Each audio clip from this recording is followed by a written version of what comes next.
लोग कहते हैं ना, हम कर रहे हैं गुरुजी की वैयावृत्ति, हम कर रहे हैं, लेकिन उनकी वैयावृत्ति करने तो देव लोग आते हैं। कौन आते हैं?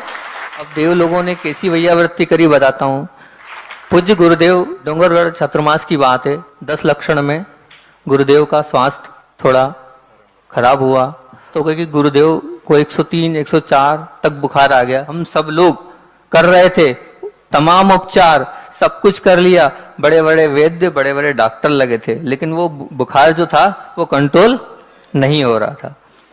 पूज्य गुरुदेव की केशलोच की तारीख भी उसी समय पड़ी थी। अब जब गुरुदेव का केशलोच था, उसके एक दिन पहले आचार्य भगवान ने जल लिया था आहार में और बैठ गए थे। अब अगले दिन केशलोच था और 4-5 महाराज मतलब आचार्य श्री के साथ केशलोच करते थे। हम सब महाराजों ने ये प्लानिंग करी कि आचार्य श्री ने कुछ भी नहीं लिया है, सीधे सीधे उपवास ही है, और अगर बुखार भी बहुत आ रहा है, अपने को एरिया पद में किसी को केशलोच नहीं मांगना है। सबने तय कर लिया ठीक है, केशलोच नहीं मांगना है, अच्छी बात है।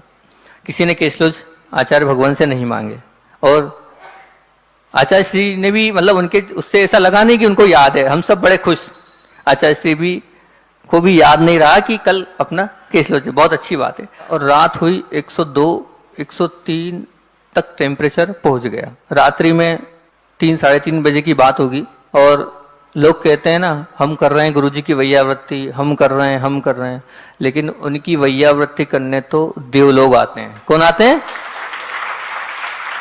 103, 104 फीवर था। अब देव लोगों ने कैसी वैयावृत्ति करी बताता हूँ।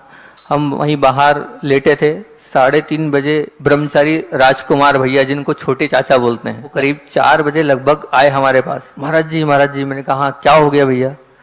बोले आचार्य भगवंत को इतना पसीना निकल गया है, 2 नेपकिन ऐसे निचुड़ गए हैं। मैंने कहा अच्छा। मैंने कहा कुछ पैक कर दिया है क्या? बोले नहीं, खुला है, लेकिन पसीना कैसे गिर रहा है हमें नहीं मालूम।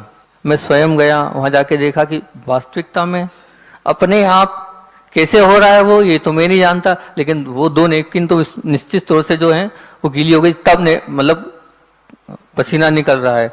अब सुबह हुई, आचार्य श्री का वो जो बुखार था, जो हम सब लोग कर रहे थे तमाम उपचार, सब कुछ कर लिया, बड़े बड़े वैद्य, बड़े बड़े डॉक्टर लगे थे, लेकिन वो बुखार जो था वो कंट्रोल नहीं हो रहा था। लेकिन कहाँ फीवर, कैसे फीवर चले गया मैं भी नहीं जानता। सुबह होने के बाद आचार्य भगवंत ऊपर गए।